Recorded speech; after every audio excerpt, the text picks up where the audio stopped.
ஆமா, இதை எப்படி அவை இடம்பெறும்? வழக்கு நிலுவையில் இருக்கு, எப்படி நீங்க ரெக்கார்ட் பண்ணுவீங்க?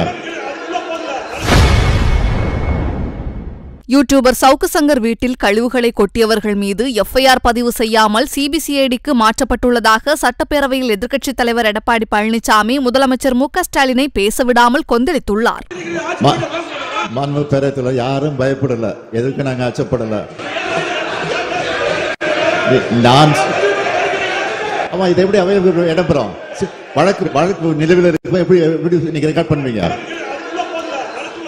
பேசக்கூடாது. நீங்க எத்தனை முறை சொல்லிருக்கீங்க, நீங்களே எத்தனை முறை சொல்லிருக்கீங்க, இதே அவையில நீங்க முதலமைச்சர் இருந்த போது நீதிமன்றத்தில் இருக்கு பேசக்கூடாது, நீங்க பல முறை சொல்லிருக்கீங்க. அதான் நானும் சொல்றேன், நீங்க பேசுறது தப்புன்னு சொல்லல. நீங்க அதனால யாரும் பயந்துகிட்டு அச்சப்பட்டோ இது அவை கொண்டு இருக்க நான் சொல்ல வரல. செய்திகளை உள்ளது உள்ளபடி தெரிந்து கொள்ள ரெஃப்ளெக்ட் நியூஸை சப்ஸ்கிரைப் பண்ணுங்க.